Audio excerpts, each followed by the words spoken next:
12월이 다가올수록 조나스는 점점 겁이 나기 시작했다. 아니야, 이 말이 아니야. 겁은 무언가 끔찍한 일이 벌어지려고 할 때 마음속에서 솟아나는 강렬하고 불쾌한 느낌을 말한다. 1년 전쯤에 미확인 비행기가 2번이나 마을 하늘 위를 지나갔을 때 느낀 것과 비슷하다.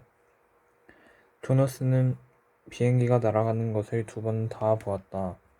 무언가에 홀린 듯 흙긴 하늘을 쳐다보았을 때 반짝이는 제트기 한 대가 눈에 들어왔다. 제트기는 거의 흐릿하게 보일 만큼 엄청나게 빠른 속도로 마을 하늘 위를 가로질러 사라져 버렸다.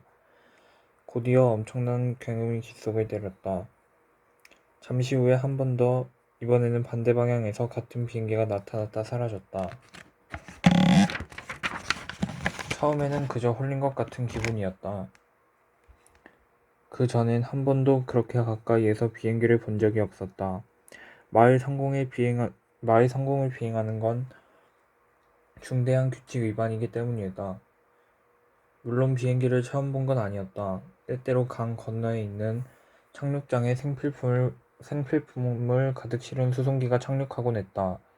그럴 때면 아이들은 자전거를 타고 강쪽까지 나가서는 비행사들이 화물을 부리고 나서 이륙하는 서쪽으로 날아 마을로부터 멀어지는 것을 호기심 어린 눈으로 지켜보곤 했다. 그러나 1년 전에 보았던 비행기는 수송기와는 아주 다르게 생겼다. 그 비행기는 높이가 낮고 폭이 넓은 데다 가운데가 불룩하게 튀어나온 수송기가 아니라 앞부분이 바늘처럼 날카롭게 튀어나온 1인승 제트기였다.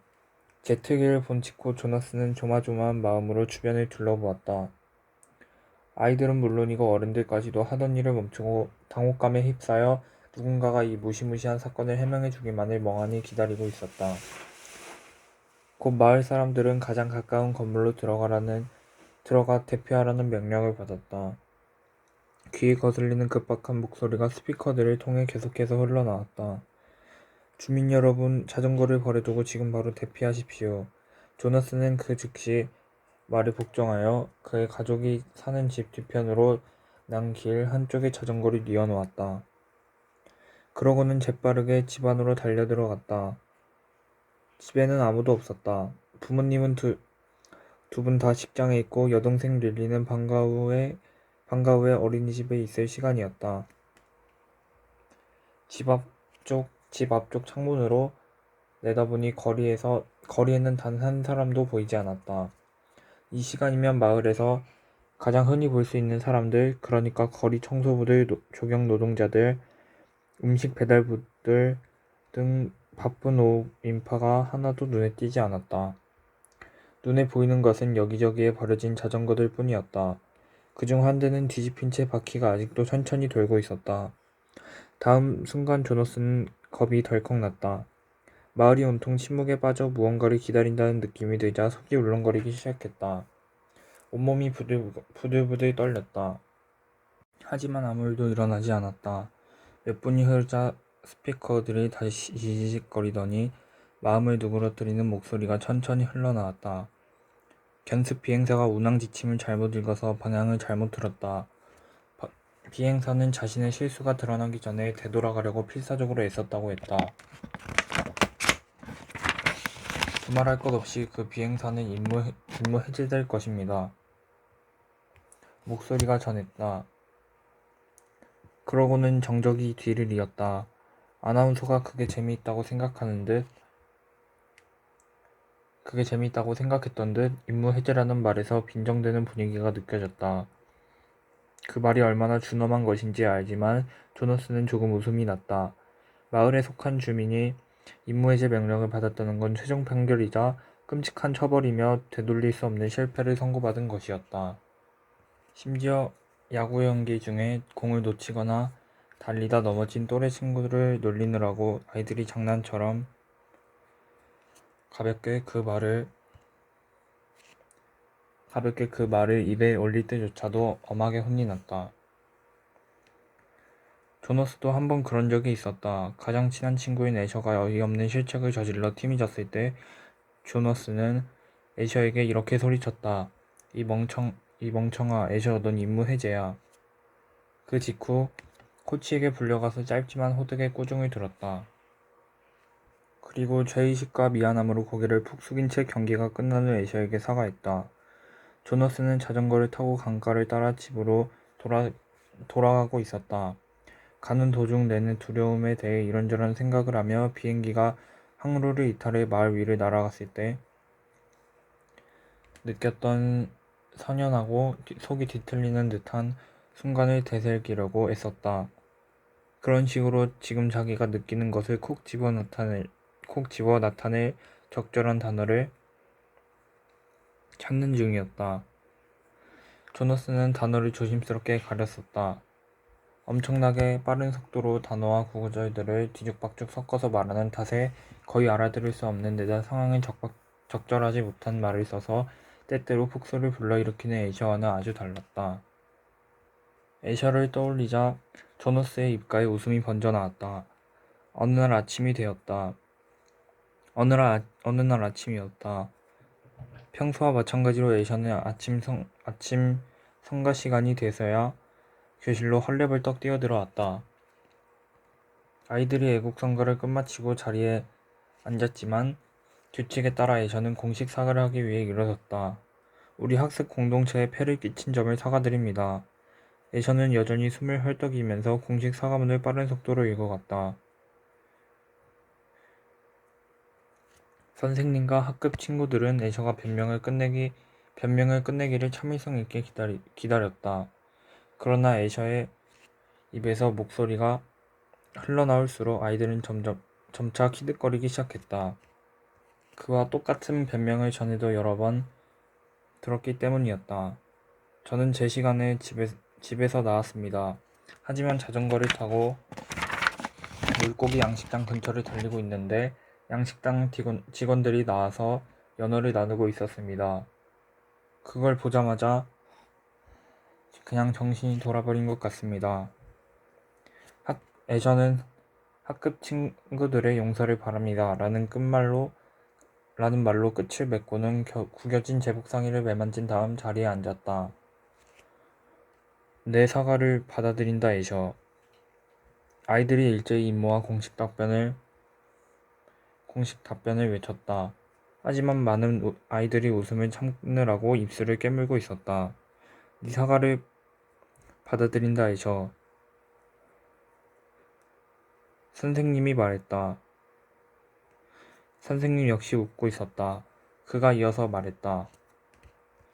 그리고 네가 다시 언어 연습을 할 기회를 준 것에 대해서도 고맙게 생각한다.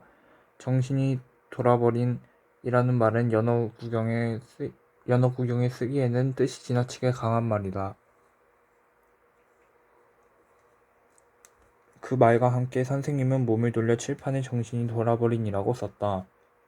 그리고 그 옆에다 정신이 팔린이라고 썼다. 집 가까이에 온 조너스는 그때 생각을 하며 웃었다. 그러면서도 문 옆에 있는 좁은 보관소 안으로 자전거를 밀어넣을 때까지 자신의 느낌에 대해 계속해서 생각했다. 그 순간 갑자기 겁이라는 말은 12월이 다가올수록 그의 마음속에 요동치는 미묘한 느낌을 설명하는데 부적합함을 깨달았다. 한마디로 그건 지나치게 강한 표현이었다. 조너스는 이 특별한 12월을 오랫동안 기다려왔다. 그리고 마침내 그 날이 다가오고 있었다. 겁나는 건 아니야. 오히려 이런 날이 오기만을 애타게 기다렸잖아. 조너스는 그렇게 결론을 내렸다. 그는 이때가 오기를 갈망해왔다. 기분은 확실히 들떠 있었다. 11살 아이들 모두가 곧 다가올 행사에 흥분하고 있었다. 그러나 앞으로 일어날 일에 대해 생각할 때마다 조너스는 조금씩 신경이 거슬려 떨리곤 했다. 걱정이라는 말로 조너스는 자신의 감정을 정리했다. 걱정스럽다. 그게 바로 지금 내 상태야. 오늘 저녁에는 누가 먼저 느낌을 이야기할까? 아버지가 저녁 식사를 마친 자리에서 물었다. 저녁 식사 후에는 가족이 모두 모여서 그날 받은 특별한 느낌을 서로 이야기하는 시간을 보내야 한다. 이 시간이 되면 조너스와 릴리는 누가 먼저 이야기할 것인지를 두고 가끔 다투곤 했다. 어머니와 아버지도 그날 느낀 바를 매일 저녁 이야기를 했다. 물론 다른 부모들과 마찬가지로 그들도 누가 먼저 말할지를 놓고 싸우거나 수를 쓰진 않았다. 오늘은 조너스 역시 그러지 않았다. 하루 종일 조너스가 겪었던 느낌은 너무나 복잡했다. 물론 조너스는 그 느낌을 함께 나누고 싶었다. 일단 말을 꺼내기만 하면 아버지 어머니가 도움을 주리라는 걸 이미 알고 있었다. 하지만 이 기묘한 감정을 파헤쳐 달라고 먼저 나서고 싶진 않았다. 네가 먼저 해, 릴리. 아직 어린애에 지나지 않은 7살짜리 누이 동생이 자리에 앉아 참지 못하고 몸을 흔드는 걸 보면서 조너스가 말했다. 오늘 오후에 굉장히 화가 났어요. 우리 모든 애들은 놀이터에 있었어요. 그때 7살짜리 애들 모둠이 찾아왔는데 도무지 규칙을 지키지 않는 거예요.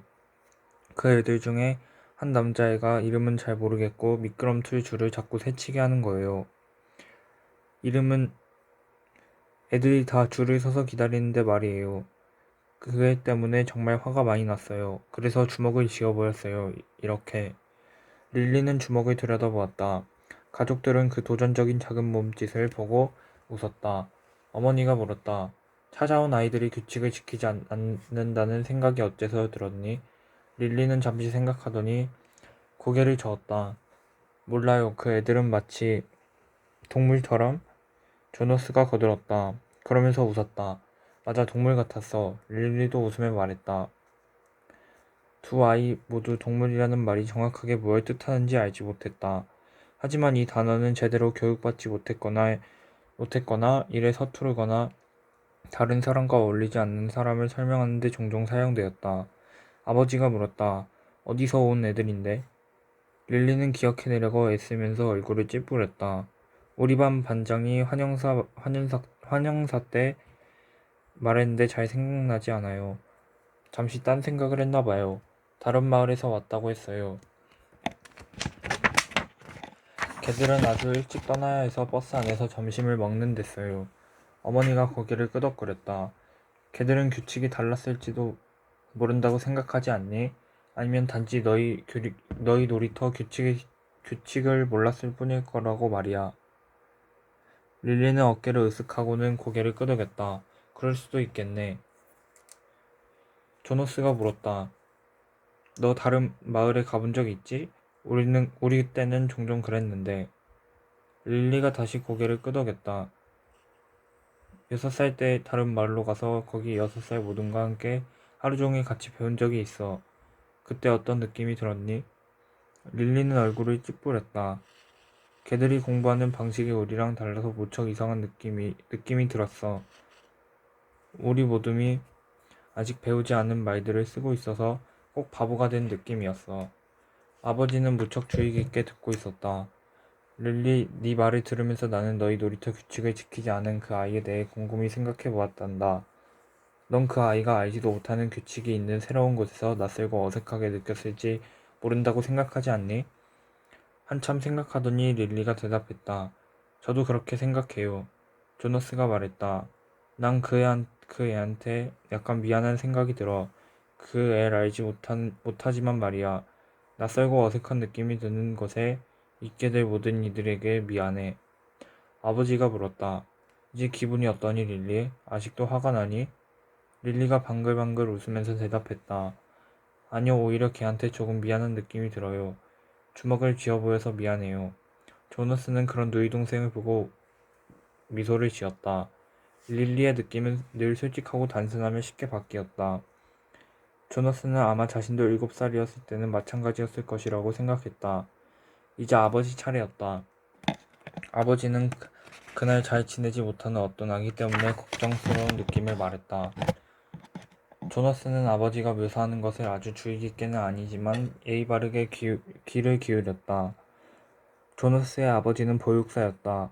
보육사들은 마을 안 모든 아기의 신체적, 정서적 발달 상황을 책임졌다. 그건 아주 중요한 일이었지만 조너스가 크게 관심을 두는 일은 아니었다. 릴리가 물었다. 남자예요, 여자예요? 남자야, 예쁘고 귀여운 남자아이지. 하지만 성장이 디딘 데다 깊이 잠들지 못하고 자다 깨다 해. 우리는 그 애한테 신경을 더 많이 쓰려고 보호구역에 두었지. 그런데 위원회에서는 벌써 임무해제 이야기를 꺼내고 있어. 어머니가 동정하는 목소리로 말했다. 저런 맙소사, 그럴 수가. 당신 마음이 지금 얼마나 쓰릴지 이해해. 조너스와 릴리도 아기를 동정하며 고개를 끄덕였다. 아기를 임무해제하는 건 언제나 슬픈 일이었다. 그러면 마을 안에서 평범한 삶을 누릴 기회조차 아예 주어지지 않기 때문이다. 사실 아기들은 나쁜 짓을 한 게 하나도 없지 않은가? 형벌이 아닌 임무해제는 두 가지 경우뿐이었다. 노인들의 임무해제와 아기들의 임무해제. 앞의 임무해제는 지금까지 잘 살아왔고 오랫동안 장수해온 노인들에 대한 축복의 시간이었다. 하지만 뒤의 임무해제는 도대체 우리가 그런 아이들을 위해 무엇을 할 수 있겠는가 하는 좌절감마저 들게 했다. 그럴 때면 아버지와 같은 보육사들은 특히 더 고통을 받았으며 아기를 기르는 데 실패했다는 느낌 때문에 아주 괴로워했다. 하지만 그런 경우는 매우 드물었다. 아버지가 말했다. 계속 노력해봐야지. 우리 식구만 괜찮다면 그 아이를 집으로 데려오게 허가해달라고 위원회 측에 요청할까 해. 야간에 일하는 보육사들이 어떤지 잘 알지? 이 아기는 무언가 더 특별한 걸 필요로 한다는 생각이 들어. 물론 괜찮지. 어머니가 말했다. 조너스와 릴리 역시 고개를 끄덕였다.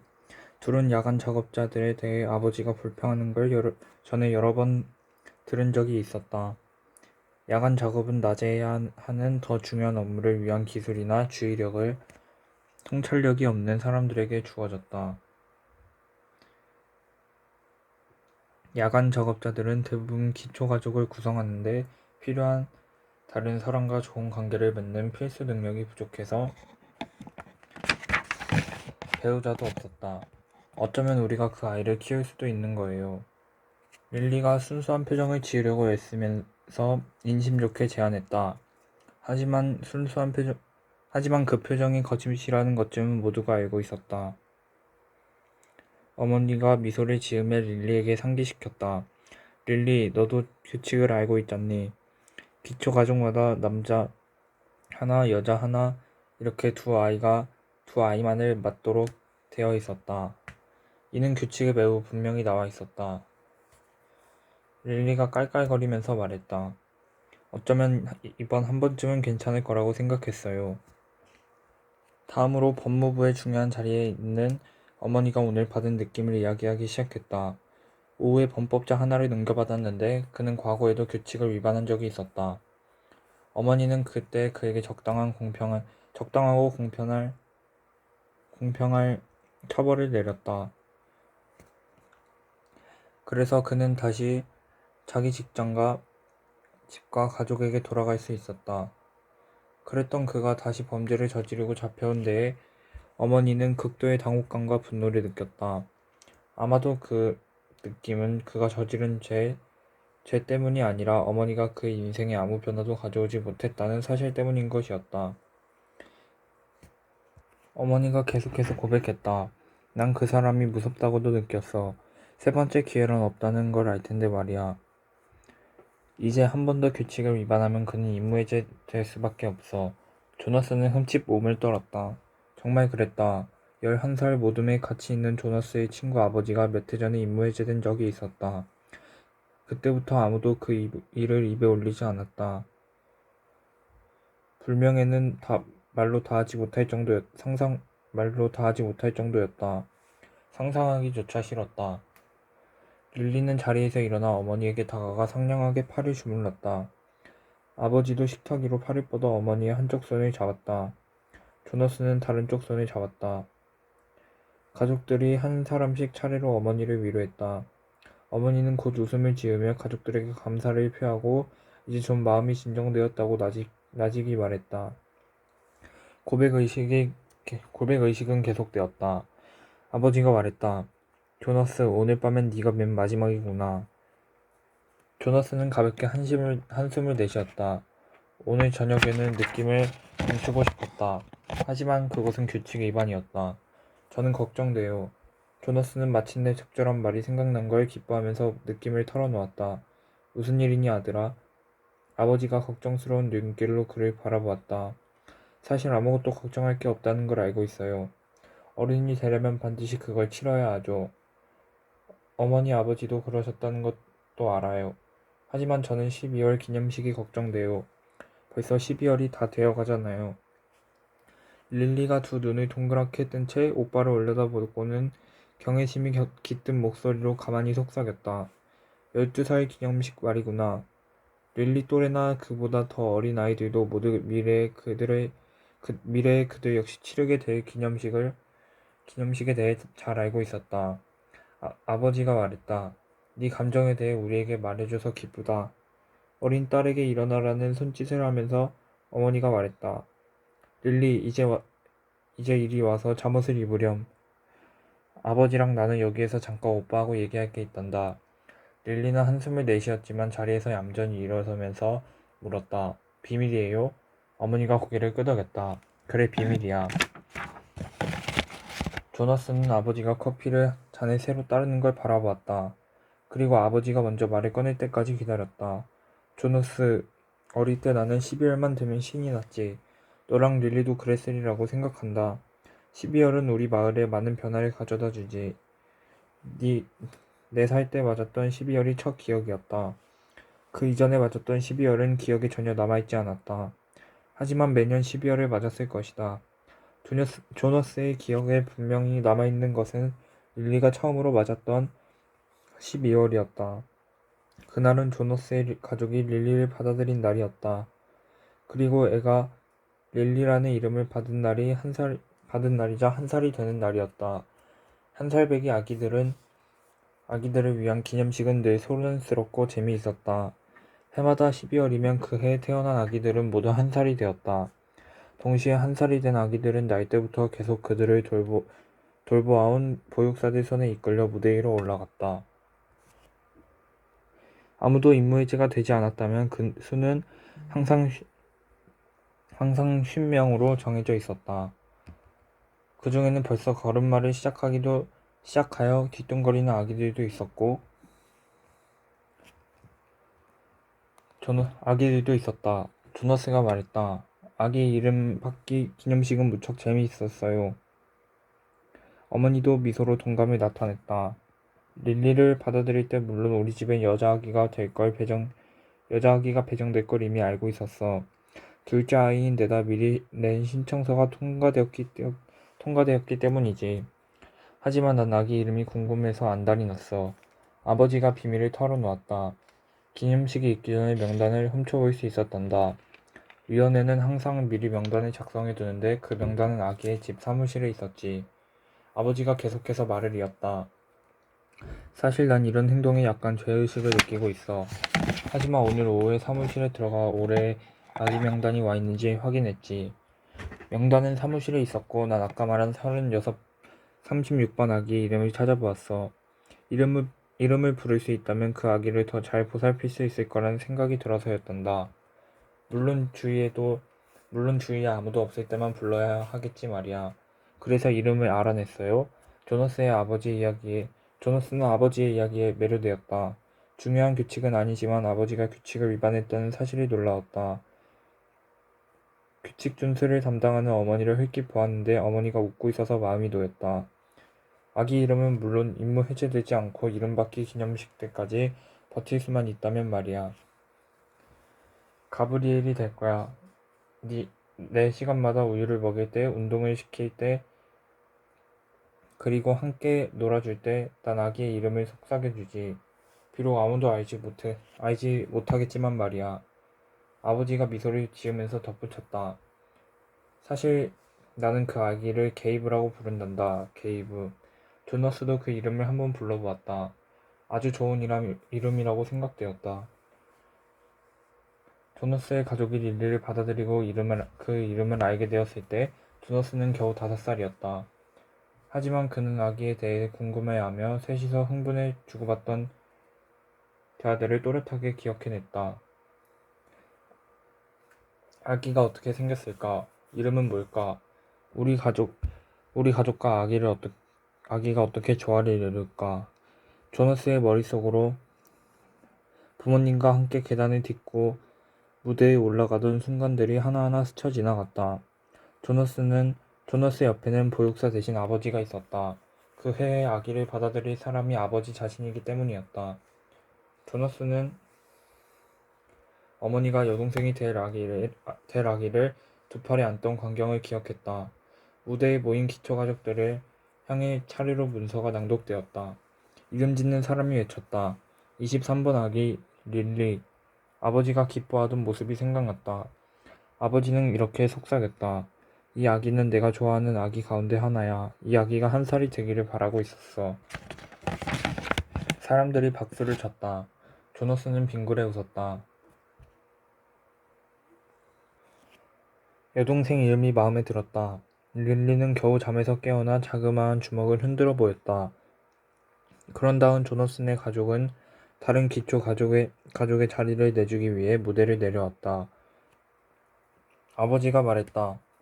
11살 때 나 역시 조너스와 마찬가지로 12살 기념식을 기다리면서 마음이 조마조마했단다. 아주 긴 이틀이었어.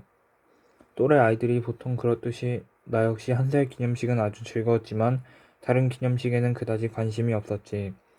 누이 동생이 맞은 기념식을 빼고는 말이야. 누이 동생은 그해 9살이 되었고 자전거를 받을 차례였어.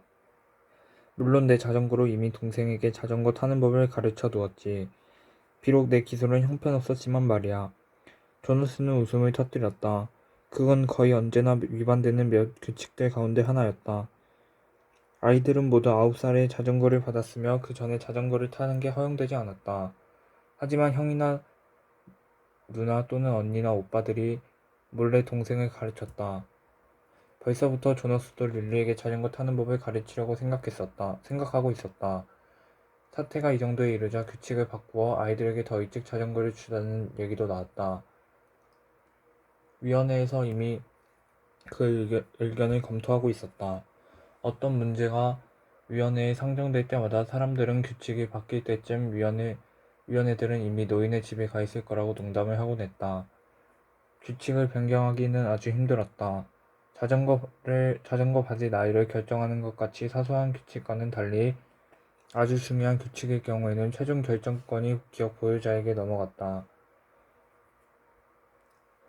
기업 보유자는 원로 중의 원로였다. 조너스는 한 번도 기업 보유자를 본 적이 없었다. 다만 그는 매우 중요한 인물로서 혼자 살며 묵묵히 일하는 사람이라는 것만은 알 뿐이었다. 물론 위원회가 자전거 문제 따위로 기업 보유자를 성가시게 하진 않을 것이다. 위원들은 아마도 몇 년이나 그 문제에 자기들 길을 떠들고 토론할 것이며 그러는 동안 주민들은 그 문제가 위원회에 상정되었다는 사실조차 까맣게 잊을 터였다. 아버지가 계속 말했다. 난 누이 동생 캐티아가 9살이 되어 머리 리본을 떼고 자전거를 받는 것을 보면서 흥이 저절로 났지. 그 다음 열렸던 10살과 11살 기념식에는 별 관심이 없었어. 그리고 영원히 계속될 것만 같았던 둘째 날이 끝날 무렵 내 차례가 왔지. 12살 기념식이 시작된 거야. 조너스는 흥분하여 몸을 떨었다. 아마 아버지는 지금과 마찬가지로 당시에도 수줍고 조용한 성격이었을 것이다. 조너스는 그 수줍은 소년이 학급 친구들과 자리에 나란히 앉아서 이름이 불려 무대로 올라가기를 기다리는 모습을 상상해 보았다. 12살 기념식은 늘 12월 마지막에 거행되었으며 행사의 가장 중요한 기념식이었다. 부모님과 누이 동생이 나를 얼마나 자랑스러워했는지 생각이 나. 캐티아는 한시라도 빨리 자전거를 타고 밖에 나가 사람들에게 뽐내고 싶어 했지만 내 차례가 올 때까지 조바심 내지 않고 조용히 기다려 주었지. 하지만 솔직히 말하면 조너스, 나는 너와 달리 별로 긴장을 하고 있지 않았어. 내 직위가 무엇이 될지 이미 알고 있었기 때문이야. 조너스는 깜짝 놀랐다. 그것을 미리 알 수 없도록 정해져 있기 때문이었다. 개인의 직위는 마을 지도자들이 모인 원로위원회가 결정했다. 위원회들은 회의 후에 철저하게 비밀을 지켰으며 심지어 그와 관련해서 농담조차 하지 않았다. 어머니도 놀란 것처럼 보였다. 어떻게 알았지? 아버지는 부드럽게 미소를 지었다. 나는 내 적성을 정확하게 알고 있었어. 부모님도 알았다고. 나중에 말씀해 주셨지. 어린 시절부터 난 아기들이랑 있는 걸 가장 좋아했어. 또래들이 자전거를 타고 경주를 할 때나 조립 세트로 자동차나 다리를 만들 때나 저랑 제 친구들이 늘 하는 일들 말이죠. 조너스가 끼어들었다. 어머니가 조너스의 말이 맞다는 뜻으로 고개를 끄덕였다.